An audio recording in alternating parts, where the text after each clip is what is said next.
Welcome to the deep dive. Today, we're going to be looking at how to best support children and young people who are exploring their gender identity.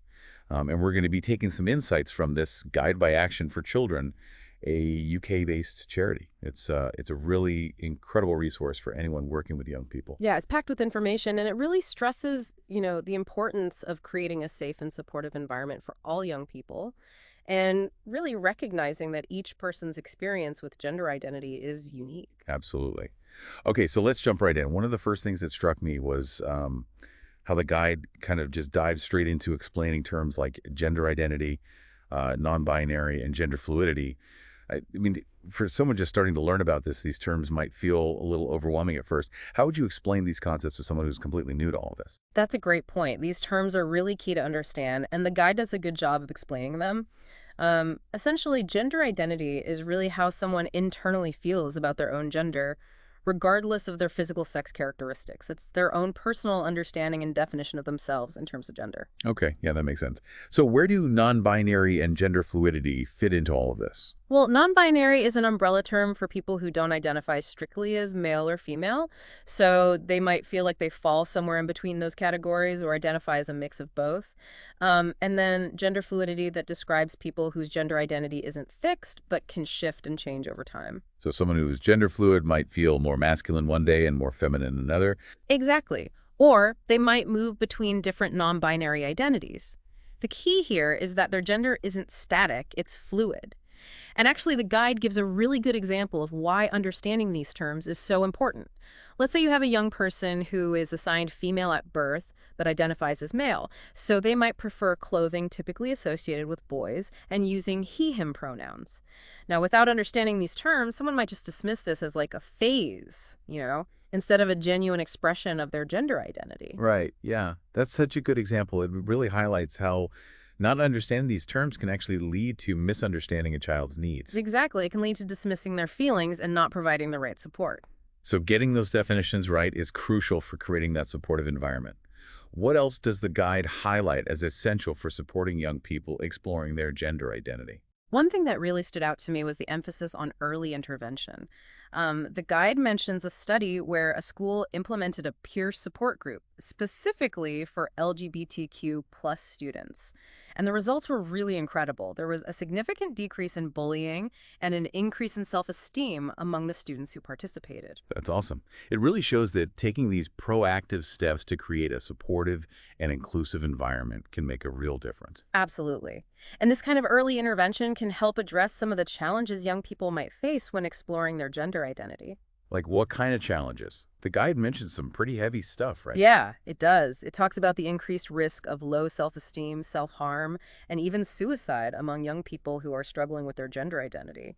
So it's really important to recognize these potential risks and create a space where young people feel safe to express themselves and seek support. That's a powerful point. It's not just about acceptance, it's about protecting their well-being. Oh. So what kind of support does the guide suggest we offer? Well, it gives a wide range of practical strategies. One of the simplest but most important is using the young person's preferred name and pronouns. This might seem like a small thing, but it's incredibly validating for them. That makes sense. It's about showing respect for who they are. What about situations where someone might be resistant to using a young person's preferred pronouns? Maybe they just don't understand or disagree with the concept. How does the guide suggest we handle that? That's a really good question, and the guide acknowledges that these situations can be tricky. It encourages having open and honest conversations about the importance of respect and inclusivity. And it stresses the need for education and training to help people understand gender identity and the impact of using incorrect pronouns. So it's about approaching these conversations with empathy and a willingness to educate.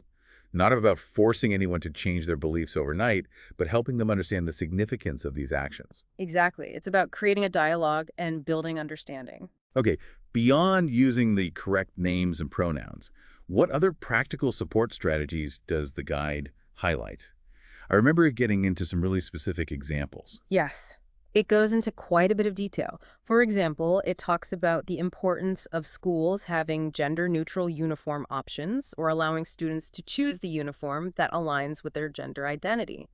It also discusses making sure that there are gender-neutral toilet and changing room facilities. Yeah, those are all really practical considerations. I can imagine that could make a huge difference in a young person feeling comfortable and safe in their school environment. Absolutely. And the guide doesn't stop there. It even talks about things like residential trips. Yeah. You know how to ensure that they're inclusive for trans young people. So this could involve choosing venues with gender-neutral spaces and being mindful of things like passport details for trans youth traveling abroad. Wow. It's amazing how much detail the guide goes into. It Yeah. really shows how committed Action for Children is to supporting young people in all aspects of their lives. It really does. And it's not just about ticking boxes and making superficial changes. The guide really emphasizes the need for emotional support as well. What kind of emotional support are we talking about here? Well, for example, the guide talks about addressing body anxieties. Trans young people might experience a lot of discomfort or distress about their physical appearance, and the guide encourages adults to connect them with resources and support for coping with those feelings. That makes sense. Going through those changes can be really challenging, both physically and emotionally. It definitely can. And the guide also recognizes that being trans isn't a mental health issue in itself. But trans young people might face mental health challenges due to stigma, discrimination, or difficulty accessing support. So it stresses the importance of providing access to counseling or therapy with professionals who are knowledgeable about gender identity. That's crucial. It's about recognizing that while being trans isn't a problem, the societal stigma and lack of understanding can create real challenges that require support. You've hit the nail on the head. The guide reminds us that young people might need different levels of support at different times. Their needs can change and new challenges can arise, so being flexible and responsive is key. It's about meeting them where they are and providing the specific support they need at that moment. Okay, so we've talked about understanding those key terms, the importance of early intervention, practical support strategies, and the need for emotional support. What else does the guide delve into? I know it doesn't shy away from some of the tougher aspects of this topic, right? You're right, it doesn't sugarcoat things. It acknowledges that not all families will be immediately accepting or understanding when a young person comes out as trans. And in those situations, safeguarding becomes paramount. Yeah, this term safeguarding comes up quite a bit. For someone who's unfamiliar with this concept, could you explain what it means in this context? Sure. In this context, safeguarding really means protecting young people from harm, both physical and emotional. It's recognizing that a lack of understanding or acceptance from a parent or carer can have serious consequences for a young person's well-being, even putting them at risk of abuse. So if a young person is facing rejection or hostility at home because of their gender identity, safeguarding measures might be needed to ensure their safety. Exactly. The guide stresses that a young person's safety and well-being should always be the priority. And it encourages adults to be vigilant, take any concerns about a young person's safety seriously, and know how to access appropriate support and reporting channels if needed. This is such important information. It really highlights the complexity of this issue and the need for a multifaceted approach to support. It's not just about celebrating diversity, it's about actively protecting young people from harm. I couldn't agree more. It's about creating a culture where all young people feel safe, respected, and empowered to be their authentic selves. I think this has been an incredibly informative discussion so far. We've covered a lot of ground, but I feel like we're just scratching the surface of this guide. You're right, there's still so much to unpack. But before we dive into the next layer, let's take a moment to reflect on what we've learned so far. That's a great idea. What are some of the key takeaways you think our listeners should be thinking about? Well, one thing that really stands out is that supporting young people with their gender identity is not a one-size-fits-all approach. Every young person's experience is unique, and their needs will vary. So listening to them, respecting their choices, and providing them with the specific resources and support they need is crucial. Yeah, that's a really important point. It's about individualizing support and recognizing that there's no single right way to do this. Exactly. And I think it's also important to remember that this is an ongoing process. It's not a one-time conversation or a checklist to complete. It's about continually learning, adapting, and creating a supportive environment where young people can thrive. That's a great reminder. This is about building relationships, fostering understanding, and being open to learning and growing alongside these young people. Absolutely. It's about creating a world where all young people feel seen, heard, and valued for who they truly are. Well said. We'll be right back after a quick break to continue our deep dive into this vital topic. So we were talking about the importance of safeguarding when it comes to supporting young people exploring their gender identity. And I remember the guide brought up some potential conflicts that can sometimes arise, between a young person and their family. What kind of challenges are we talking about here? Well, the guide doesn't shy away from the fact that this can be a really difficult and sensitive area. Hmm. And not all parents or carers will immediately understand or accept their child's gender identity. Right. What are some of the reasons behind that? Well, it could be a lack of awareness or understanding about gender identity. Some people might hold personal beliefs that conflict with accepting a trans child. And cultural factors can also definitely play a role. But regardless of the reason, the guide is very clear, that this lack of understanding can have serious consequences for a young person. What kind of consequences? Well, the guide specifically mentions emotional distress. If a parent or carer is dismissive, critical, or refuses to acknowledge their child's gender identity, it can lead to feelings of rejection, isolation, and even self-harm. And, in really extreme cases, it can even escalate to physical abuse. Oh, wow. That's heartbreaking to think about. Yeah. It's a stark reminder that acceptance and support aren't just about making someone feel good. They can literally be a matter of safety and well-being. Absolutely. And the guide emphasizes that a young person's safety and well-being should always be the priority. It talks about the importance of early intervention, Right. providing support for both the young person and their family, and knowing how to access appropriate safeguarding procedures if needed. What do those safeguarding procedures actually look like? Well, it can involve a range of things. It might mean offering resources and information about gender identity to families. It could involve facilitating, open communication between the young person and their parents or carers. And it might even mean involving external agencies like social services if there are concerns about abuse or neglect. So it's about recognizing that sometimes support needs to extend beyond the immediate family and involve a wider network of professionals who can help to ensure that young person's safety. Exactly. And actually, the guide lists several organizations that can provide specialized support for young people and their families. This includes counseling services, support groups, and advocacy organizations. It's about making sure that young people have access to a network of support that can help them navigate all these challenges. Speaking of support, what role does Action for Children play in all of this?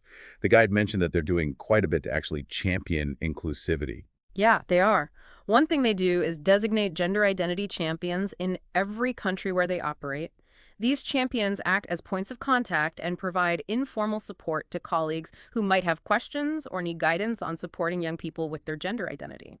That sounds like a really valuable internal resource. What other things are they doing? Well, they have a staff network called Celebrate LGBT+, which promotes awareness and inclusivity within the organization.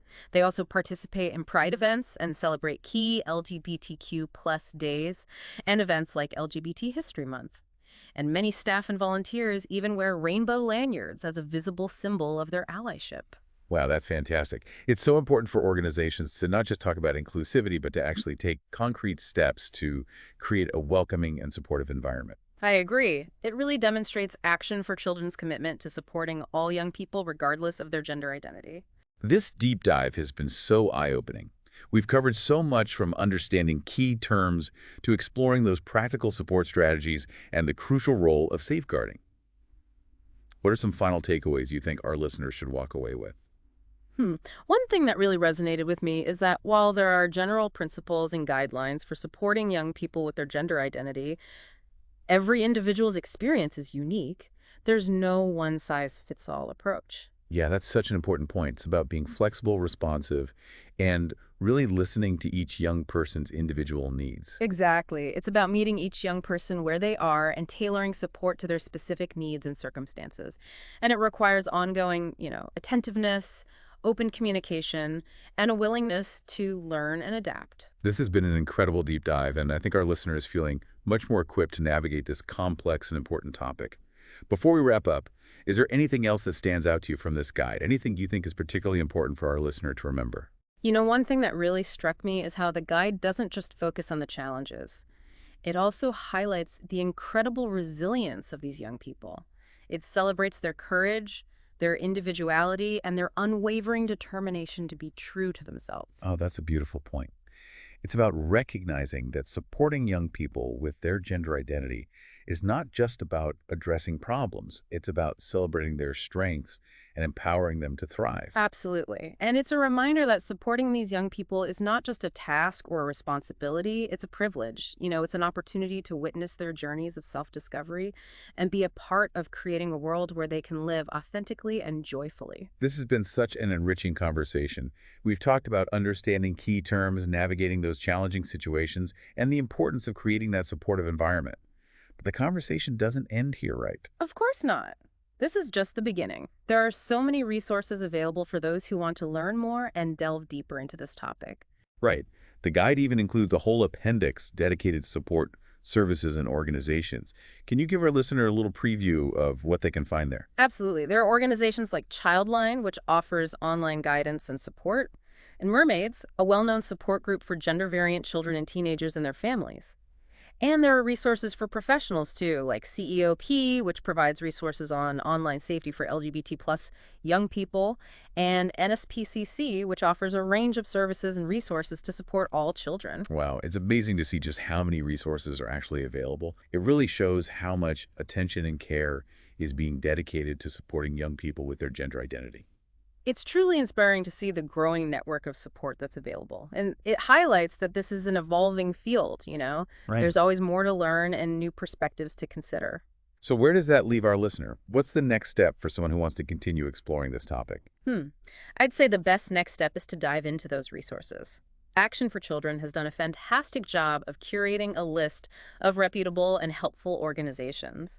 Beyond that, it's about staying curious, you know, challenging our assumptions and being open to learning from the experiences of others. Those are all great points. But I think it's also important to remember that support doesn't have to be grand or complicated. Sometimes the most impactful gestures are the simplest ones. Absolutely.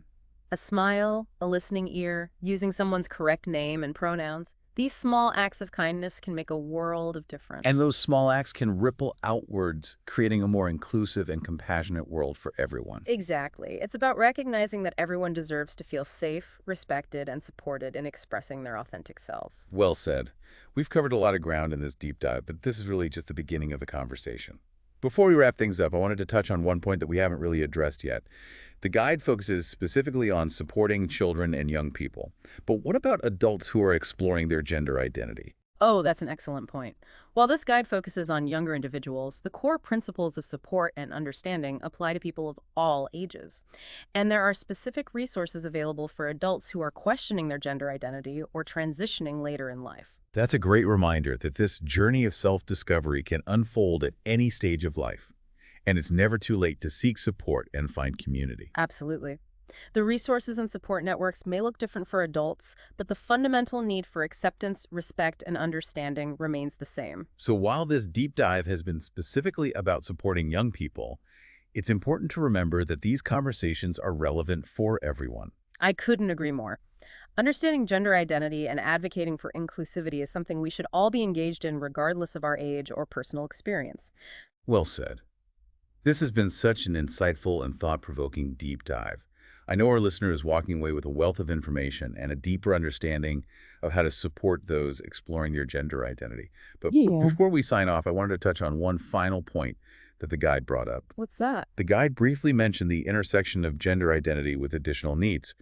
I found that really interesting because it highlights how these conversations can become even more complex when we consider individuals with disabilities or other unique challenges. That's an excellent observation, and I think it's a perfect note to end on. It's a reminder that there's always more to learn and new perspectives to consider. And it challenges us to think about how we can create truly inclusive and supportive environments that meet the needs of all individuals, regardless of their gender identity or any other aspect of their identity. That's a great point. It's a reminder that learning is a journey, not a destination. Thanks for joining us for this deep dive. We've been going pretty deep on this guide from Action for Children, and it's been really eye-opening. All this talk about creating safe spaces and being sensitive to the needs of young people.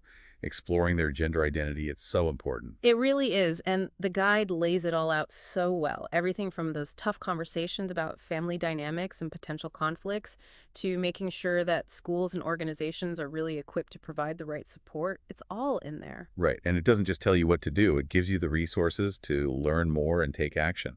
I'm thinking about that appendix full of support services and organizations that we talked about earlier. Oh yeah, that's a goldmine of information.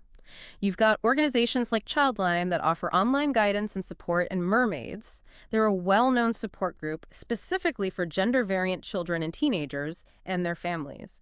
And it's not just for families either. There's stuff for professionals too, like CEOP, which focuses on online safety for LGBT plus young people, and NSPCC, which offers a whole range of services to support any child. It's fantastic to see so many resources dedicated to this. It really shows that people are paying attention and that there's a real commitment to supporting these young people and their families. But for someone who's just starting to learn about all of this, it can still feel a little overwhelming. What advice would you give to our listeners who are feeling inspired to learn more and get involved?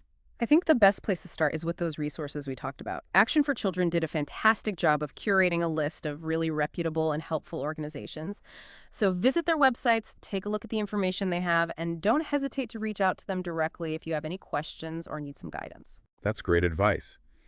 But, support doesn't always have to be some big grand gesture. Sometimes the smallest things can have the biggest impact, right? 100%. Just a smile, a listening ear, using someone's correct name and pronouns. Those small acts of kindness can make a world of difference. So true. And those little acts can create a ripple effect, making the world a more inclusive and compassionate place for everyone. You said it. It all comes back to recognizing that everyone deserves to feel safe, respected, and supported to be who they truly are. And on that note, I think it's time to wrap up this deep dive. Yeah. We've covered a lot today, but I hope our listeners are leaving with a much deeper understanding of how to support young people who are exploring their gender identity. This is just the beginning of the conversation, though. Oh, absolutely. There's always more to learn, and as we understand gender identity better, our approaches to support and advocacy will grow and change too. Exactly. And it's important to remember that while we focus specifically on supporting young people, those core values of respect, understanding, and inclusivity, those apply to everyone, no matter their age. Couldn't agree more. This is something we should all be talking about and working towards, no matter who we are or what our experiences are. Well said. This deep dive has been so insightful and thought-provoking, and our listeners are definitely walking away with a lot to think about. But before we go, I want to circle back to something you mentioned earlier, the idea that gender identity can intersect with additional needs. I found that really fascinating because it adds another layer of complexity to these conversations. Yeah, it's a really important point and a great one to end on. It reminds us that there's always more to learn and different perspectives to consider. We need to be thinking about how to make our support truly inclusive, meeting the needs of all individuals, no matter their gender identity or any other aspect of who they are. It all comes back to that idea that learning is a journey, not a destination. Thanks for joining us today for this deep dive into supporting children and young people with their gender identity. We hope you'll keep the conversation going.